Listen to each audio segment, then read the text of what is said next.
How you doing, ladies and gentlemen? Corey Bobs. I'm here to host the Conversations with Corey podcast and the person that runs the social media page Football of Kentucky. Today's guest is former WWE superstar, better known as Damian Sandow, Aron Stevens. How you doing today, Aaron? I'm wonderful. How are you, Corey? Doing good, doing good. When did you first fall in love with professional wrestling, and when did you know that's a career that you wanted to ensue and pursue? So I was 5 years old at a department store with my mother, and there were these old school arcade games past the checkout line, and one of them happened to be wrestling. If I behaved myself, I was able to go play one. So my mother gave me a quarter, and I happened to put it in the wrestling game one. Didn't know what I was doing. I distinctly remember I was about probably 5 years old, I want to say. Yeah, no Yeah. more than five. Uh, and so I remember it in flashes, but I remember the stool that I stood on to have to go see and stuff. And I didn't know what I was doing. I lost, and then the character began to taunt me. At which point, the 5 year old me became incensed and said I was going to be a wrestler. So essentially, 11 years later, Yeah. I found myself at the Killer Kowalski's wrestling school in Malden, Massachusetts, which I grew up in North Oxford, which is a very small town south of Worcester, and ended up kind of meeting Killer Kowalski at an indie show. Um, Bada bing, bada boom. Ended up getting accepted there. I was the first person under 18 he accepted. So I pretty much, it was a very physical education, shall we say? Like I remember, I think my senior prom, I couldn't senior or junior prom, I forget, but Perry Saturn had kind of gotten in there and like put me in a hold. And I mean, it's not, this sounds a lot worse than it is, but like sometimes when you're doing this thing, like you can have the blood vessels behind your eyes can kind of break. So I had these red kind of Terminator looking eyes, so I had to have sunglasses on for that. But I still had fun at the prom. And I had actually had fun at both of them. And then just kind of like it was weird, when you get accepted into that world, which Yeah. I recently made the comment that pro wrestling used to be a secret society, and people have now turned it into a public pool. Where if some of the It's things, true. It's like, you're not wrong. yeah, like some of the things that I had to go through, um, I did not constitute as abusive or anything else. It was part of what you had to do. And now I have seen people complain publicly for way less. And Yeah. look, it was a different time. It's fine. I just kind of, at what point, I mean, if every generation is softer than the next, it's at some point we need to kind of rein it in. And I think like it's a very lackadaisical attitude, like, oh, anyone can do this and everyone is great and this and that. Well, yeah, you know what? No, everyone can't, because there's a lot of wrestling out there that it's embarrassing. Um, It's hard I to don't do a lot of watch. indie shows because I'm frankly embarrassed to be on the poster with some of these people, and I don't need the money that much. So it's like, no, but that's the God's honest truth. Like, the people ask me, Yeah. why don't you do indies? Because I think the quality for most indies has Yeah. just plummeted so much. Now, there's exceptions to every rule. Dave Hero, um, Yeah. in Wisconsin, phenomenal promoter, absolutely phenomenal promoter. The guy is first class. He does it right. He's currently, I think, has a relationship with OVW, which is great. I'm happy to kind of pop an OVW. I mean, OVW is not an indie; it's a TV company, I believe. So like, there's just, there are people that know what they're doing, but across the board, we've seen such a lowering of the standard that Hmm. there is no criteria, and I mean none. You don't even need a pair of boots to get in the business. I mean, any jerk with a pair of sneakers and a cell phone camera can, you know, claim that they're in the wrestling business if they film themselves doing a promo or jumping off their garage or Yeah. some ring in a whatever with three people and they're going through Yep. light tubes and stuff like that. No, I mean, look, if you want to do that to your body, that's fine, right? I have no like delusions of trying to govern people's lives by this, right? Like, do what you want to do. People Hmm. are entitled to be stupid. Don't call it professional wrestling, because that is not what I do, and I will defend that to anyone. Yeah, definitely, definitely. I want to stick on the lack of seriousness when it comes to independent stuff. I seen something. It might have been Matt Cardone, to Zach Ryder. It might have been him that shared it because he's been tearing it up on independent scenes and everything else. Somebody well known. I want to say it's Matt said like he did some show and the promoter couldn't even afford to have water, like bare basic necessities backstage, and it's like you. And it just made me think about that with what you said in regards. You got people like Joe Schmoes out here trying to do something, and it's just it waters it down. The overall product, the people that put in the hard work and stuff, it makes a mockery of it, if you will. Yeah, 100%, Definitely, without a doubt, without question. yeah, that for sure. What was your time like with Mike the Miz, man?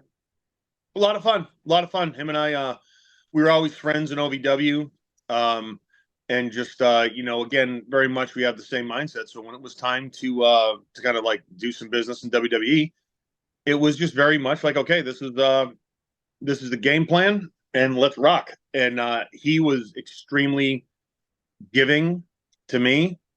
I was giving to him. It was a very kind of mutual relationship as far as performers go. Like we respected each other, and we put the people first.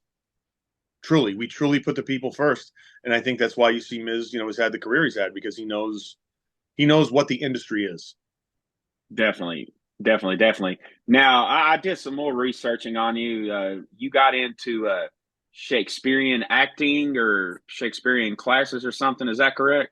Yeah, I mean, I did a little bit, like studied a little bit with Kentucky Shakespeare. Of course, our friend Daniel Hill, who is a very, very incredible, actually, Shakespearean actor, and he's had tons of success out in Hollywood. Um, that's been cool, and I think like the biggest thing, like what I noticed from wrestling, where wrestling is very Shakespearean, extremely, extremely Shakespearean, in that your gestures have to be grand and your facial expressions, and it's made for the stage, right? Yeah. And then with film, it's a lot more subtle. So Daniel really kind of helped me trim down to the bare bones of what I needed to do as an actor. So I kind of am not as active in the Shakespeare scene, only because it's just kind of like where I'm wanting to go. It's more like the film and TV end of it. So although I believe true actors are like they're made in the theater. So like although I Yeah. never had any aspirations to to go and do Shakespeare and kind of Broadway and all that stuff, I do think that at some level a basic understanding of it, because that's where film and TV as we know it came from, whether we like it or not. And Yep. so to have a basic, at least, understanding of it, it's crucial. Did you do that before your Damien Sandow character became famous? Because once I No, found that out, okay, I didn't know if you did or not. no, I was like, well, that explains his Damien character perfectly. I was like, oh, okay, cool. no. That I can attribute to that switch in my brain that when it comes time to perform, Yeah, you just it got to goes do off, it. it goes off, and everything works out. So, Yeah. What was your time? Was that? Would you have to say that probably is one of your favorite characters that you've? oh, Sandow. Yeah. Oh, without a doubt. I mean, there was such a rich character in the sense of like there were so many layers to it, and I always thought it was a shame we didn't explore the babyface side of it, and really didn't get the full extent of the heel side of it, if we're being very honest. So there was just Right. again, one of those things, but it's and little bits of the character itself, it rears its head in terms of what I'm doing and things like that. Hmm. Which is, it's always fun. Did you ever have to give anybody a receipt? Mm, I don't talk about that kind of thing. That's to me, that's You ain't got it. to explain yourself. You're good. Oh no, it's okay, because I at least like to give an explanation why. I got you. What happens in the ring is sacred. What happens in the locker room is sacred, and it kind of one of my Respectfully. friends wrote a book. Actually, his second book now. It's a bestseller on the New York Times list, and first one was as well. And what I loved about it is like when he was writing it, him and I were talking, and they're wanting him to kind of like tell what happened and, like the inside, kind of the dirt. And he said, no, because you know what? When you go into the locker room, that is for the talent. And that goes back to what we were talking about before, respecting the business. Correct. And when you can't allow everybody in the locker room because that takes away from the sacredness of it. And then what goes on in the ring, I'm just not going to like, because you never know, right? Like when you talk about something, it's in perpetuity and things can be misconstrued. So like, if I ever had to give someone a receipt, I can assure you that everything is squared away and everything's fine, no matter who they are. So we're good. Besides the Miz, who did you like working with the most in WWE? Usos were incredible. Dolph's great. Speaking of him, I hate how he got done. Ugh, it burns horrible. me up. Horrible. I mean, absolutely horrible. And again, I think now where look, it is what it is, and I'm not knocking any product, right? But like, look at music, how it has become. What's mainstream is so watered down, right? It's zero substance. We create our stars on reality shows. Look, where are the Bob Dylans of today? They're out there, but no one wants to touch them because they have something to say, right? In wrestling, you have these true characters, and characters have always been the nucleus of the wrestling industry because the general public identifying with these characters on a human level to some degree via they want to live vicariously through them. They want to see them get punched in the face. However, kind of the chips fall, it's going away because it's like the focus now. Okay, who can do the coolest move? Now, cool moves are awesome, but I always said this: if you were to give me your favorite action movie and you were the only thing you watch is the explosions and the fight scenes, is the movie going to be the same? And will those scenes have the same effect? Right? No, because you don't care about who's doing it. And we become so desensitized. Exactly. We become desensitized to this. And wrestling is no different, where fans have now become desensitized to these amazing stunts, but nobody cares about who's doing them. But I also think from a bigger perspective, especially now when you see like far more of a corporate presence, even more than ever now in the WWE, why would you invest in talent when the name WWE is going to sell tickets? Your talent will go out there and perform, and you don't have to really have anybody become a big star because they don't need you anymore. And that, that's the formula that we've seen since WCW has gone out of business. Definitely, it definitely is correct. At what point in time did you realize your run in WWE was going to come to an end? And once you did realize that, were you kind of like having thoughts of not necessarily sadness, but like kind of sorrowish, like you didn't get to finish what you wanted? No. I mean, here's the reality of it. WrestleMania, whatever the hell it was with Miz and I was supposed to win the Battle Royal. They tell me like an hour or two before I'm not going to. Okay, whatever. So when I did the turn on him, and they let me put together the whole thing, and I did it. People went nuts, and it was thrown away afterwards. But I just kind of had it like to myself, I'm like, all right, cool. I've done everything I want to do, and I didn't want to make any stupid decisions, so I waited another year, and then it was after WrestleMania the following year. I went to Mark Carrano, and I was like, look, I'm not happy here. Can you just please release me? No, we can't do that. And then 2 weeks later, they did with a bunch of other people. So that's fine. Like that, it is what it is. I don't like. Yeah. I got what I wanted. They got what they wanted, and like anything else, you just can't become too emotionally invested in it. I mean, okay, at the end of the day, yeah, I was supposed to, I was on track to be world champion. And then for a while that stung, but like I got a better reaction than the world champion at WrestleMania. So it ain't nothing that I did. You know what I mean? And that's the way it is. That's the reality of it. So, yeah. With new people running WWE, have you ever gave it any thoughts of potentially going back? No, nope. No, I just, again, you never say never, but like to me, I've had no contact with them since I left. My life is great. I'm kind of looking to the future more, Yeah. And that again, they're a big part of who I was. Wrestling's a big part of who I was. But it's not everything, and it's definitely like something that you have to continue to evolve and go forward, and see where the chips fall and what life brings you. Right. Now you're still involved in NWA, if memory serves me correct, right? Yes. How long? Yep. How long is that supposed to go on? Excuse me. What's the No, question? no, I'm no, having a no, hard. no. What I'm saying is like you signed a contract with NWA. Yeah. How long Oh, does? yes, yes. Yeah. Sorry Um. about that. Oh, no problem. Yeah. No, I got 6 months with NWA. And that's again been very happy there. I was out of the business completely. Got a call to go back. I'll check it out. Ended up being awesome, and it's a really it's I say NWA. I'm doing it for it's not for me because again when I'm performing, I take me out of the equation. It's all about the fans, but more the backstage stuff, being around people I like. Um, just it's good for my soul, shall we say?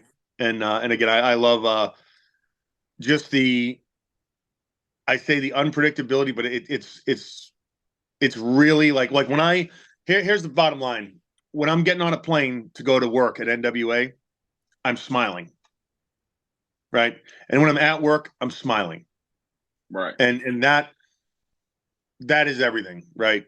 I cannot say the same for any other promotion I've worked for. What do you think wrestling lacks the most today? Characters, without a doubt, characters and long form storytelling. We have to adjust with the media climate, right? No matter Mm-hmm. what, right? How you view entertainment. And like we have a world of Instagram, 15, 30-second videos, all that. Excuse me. And people's attention spans are shorter, and it's understandable. But guess what? People still go to movies, they still watch TV, and I think wrestling needs to kind of think of the long term as opposed to, the quick fix, quick fix, quick fix. And there's also, I think, a lack of true promoters out there that know how to have a vision, to chart a proper course. Number one, to get the right crew on the ship, Right. because Yeah. if you Yeah. ain't got the right crew, and that goes from camera operators to talent, and they have to be the right number of people, and then to execute the course to reach your destination. And that's I think that's a big problem. So Right. Now, Kevin Dunn, I'm sure you know who that is, yeah. obviously. Oh yeah. Yeah. I was very shocked to see the news come out where it said that he was leaving the company because Kevin had been there since the Stone Age. I mean, as long as I've All watched things, wrestling, come to you an know end. what? Yeah. Yeah. All things come to an end. And look, here's the reality. When people leave, the machine goes on. Kevin understands that. The man's done a lot for the company. The man was Vince's right-hand man. And I think with current administration changing, that was just to be expected.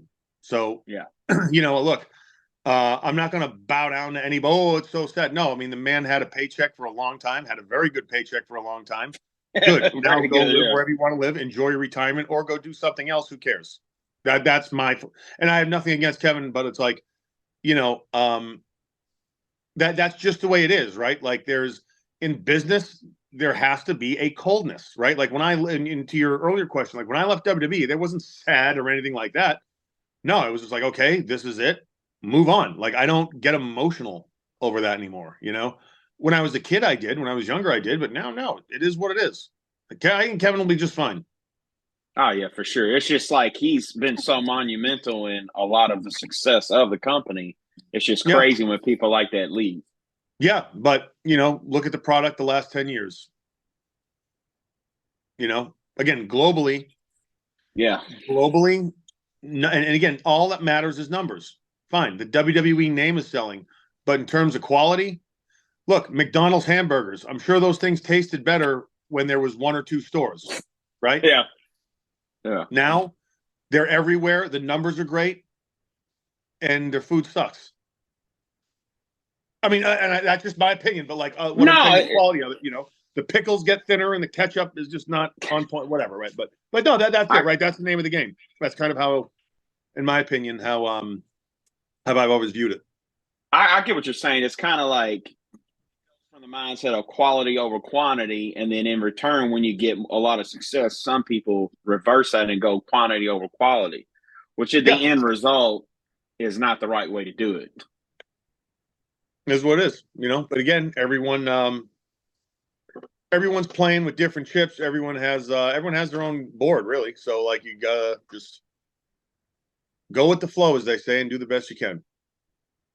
What's one of your favorite moments of your wrestling career? It doesn't have to be WWE, but like something that you say made you the most proud of yourself. Well, coming out of the pandemic, I was fat as hell. Hadn't been to a gym. I was living in California, which was the worst place to be during the pandemic. Absolutely abysmal place. And got a call that I had to go wrestle Nick Aldis in a tribute match to my friend, the Question Mark, who had passed away. So to me, it was just like, all right, whatever. And 15, 20-minute match, I forgot. But I was out of shape. I was this, and I hadn't really wrestled in over a year. But kind of went out there, rocked it, gave one of the best, in my opinion, main events. And other people told me that in terms of just pure match, just like a pure wrestling match that NWA's seen. And so I was proud of that. And to me, like, it's about creating moments. It's not about, like, oh, I won this and I won that. No, it's about like creating these moments that can be etched in people's minds. And then when they think about them years later, they smile. That to me is what truly kind of a top level performer does, right? Where it's able to transcend it. And although, like I said, from an office standpoint, you guys, oh, your booking was bad and you're this or that, like, all right. But you know what? I was able to work through it. And that's always kind of been my proudest achievement, more or less. Have you had time or a chance to check out AEW? And if so, what's your thoughts on it? Because a lot of people I've seen are saying it's kind of eerie of the WCW-ness from back in the day when they try to compete against the machine that is WWE. I saw, like, and I flip through the channels. I'll catch it occasionally. I remember months ago, I was flipping through and I saw Jeff Jarrett. It was a tag match. And the crowd was going absolutely nuts. And they weren't doing a million moves. The crowd was emotionally invested.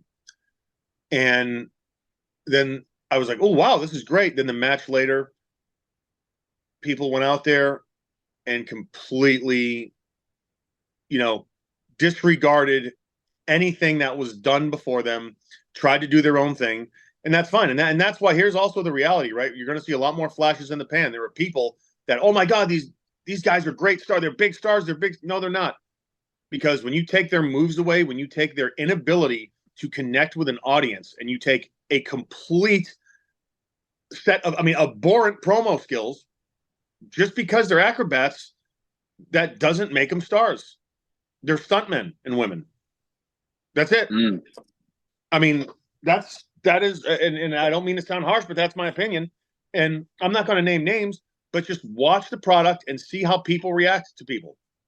Aside from the initial, oh, wow, so-and-so is here on AEW or here in WWE, what do they do past that?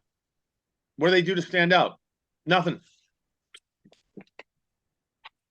No, that's the truth, right? Like, there have been MJF is the exception.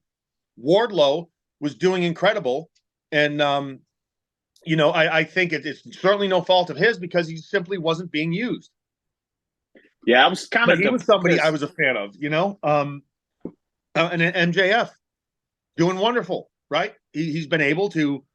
All right, everyone is focusing on one thing. Reminds me of. Sorry, I didn't mean to cut you off. No, go ahead.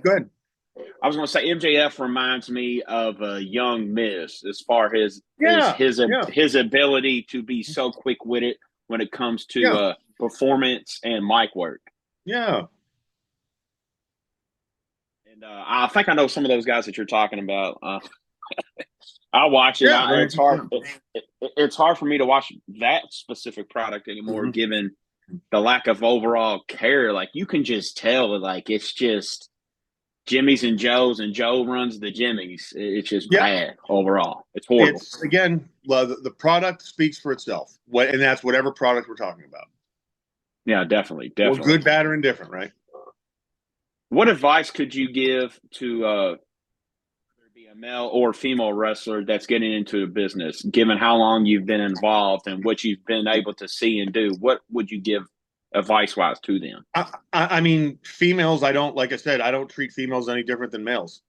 I don't. There is. I don't That's make a good for the distinction. business. Yeah. I think that if you're a female, you should do the same thing as a male should do. Not that anyone does it, but have a trainer that has done something.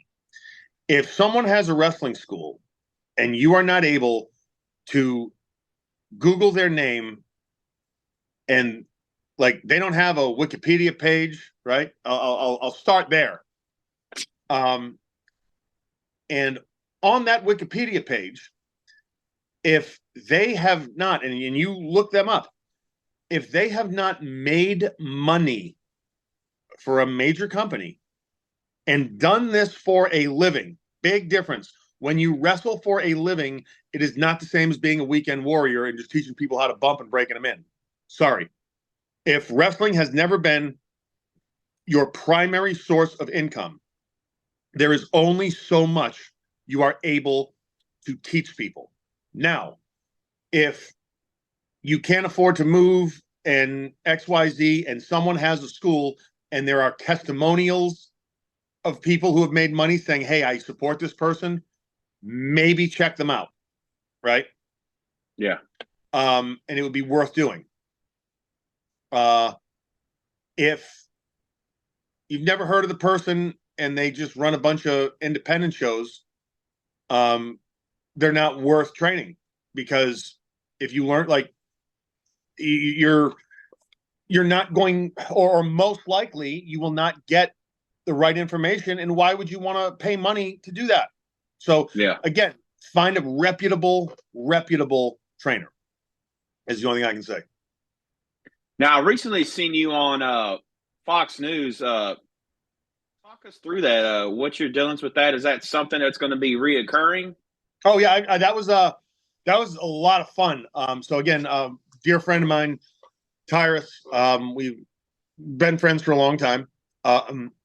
We actually have a podcast together, and he hit me up. He said, "Hey, I'm going to be hosting Gutfilled. I think it like producers said it was okay, this and that. You want to come on? Sure. Went to New York. Had a great time, and it was just again, it was very conversational, which was awesome. I really had a good time, and I enjoyed it. It's always good to and then be able to catch up with your friends too. So Definitely, definitely. All right, I got a a few lot more of questions. dusty road stories going on behind the scenes with us. Man, Yeah. man, that stuff like hearing a name like that just automatically kind of gets you emotional. Oh yeah, no, I can understand.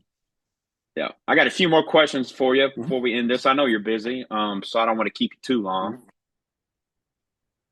At what point does a person need to realize that their time in the sport is kind of ran its course? Because you see some people, and I'm just speaking in general when I say this. I'm not singling Mhm. any wrestler Mhm.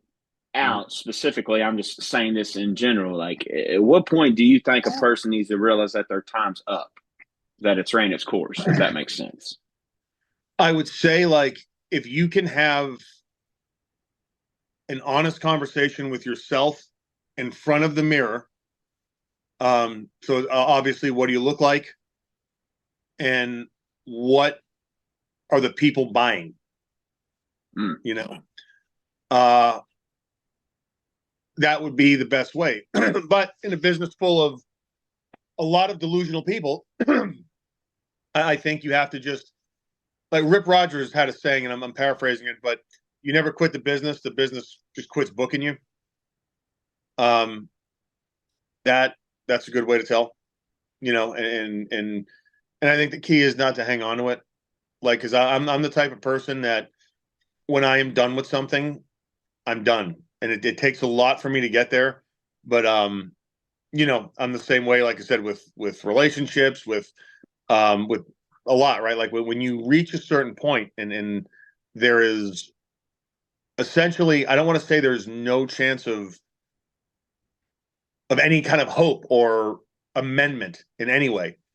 Um, but like what you would, if what you would have to do to amend whatever is greater than the effort you are willing to put in, that is the ultimate arbiter of like what decision to make next. Does that make sense? No, no, yeah, for sure. I totally agree. Yeah. Mm. What's one of the hardest things you've ever had to overcome in your life? It could be Myself, wrestling. myself, my own. Okay. It's a really, really interesting life living inside this head. So, but like everything, right? Performers, we always tend to overthink and just a bunch of shit. So oh, excuse me, let me cuss. But I've Who gives a shit? You're good. yeah, but yeah, like I have been my own worst enemy in a lot of cases, and again, that's just from being honest. And now I think I'm at a point where like I'm able to kind of see things from a bigger perspective. Definitely, definitely. Mhm. I want to get your thoughts on the bloodline, and then I have one more question after that. What's your thoughts on that and the storytelling of Roman Reigns? So I haven't seen really that. Okay. To a performer, I think Roman is as good as a performer as the business has today. I know the Usos; they are just So good. incredible. Yeah, so that's like, I mean, those guys, like they're really, kind of, I think the last of their kind in terms of just really like how to do this and how to present it as such, and I mean, and of course, like there's Randy Orton and all, like I'm not counting those guys, but in terms of like, the in the last 10-12 years, what we've seen, yeah, I think those guys really, they stand out to me, and I don't watch it, but I would put them on the top of any card. All right. What's your thoughts on people out there that say wrestling's fake? I say congratulations. In the world today, we have MMA, we have wrestling. Well, really, hey, guess what? So was Rocky versus Ivan Drago. No, but I mean that's right. Okay, good. I like how you said that. Congratulations. Hey, if they're gonna accuse wrestling of being fake, they're gonna get a real response, and that's the truth, right? Like, yes, it is entertainment. Congratulations for pointing that out. You know what I mean? Like then that's it, right? Like that's how it is, 2024. I just like how you said that, man. Thanks. Aaron, I want to thank you for your time. I know Thank you're you, busy Corey. out there. I look forward to chatting with you again soon, sir. You take care, absolutely. brother. Thank you. You got it. Yes, sir. Have a good one. Bye.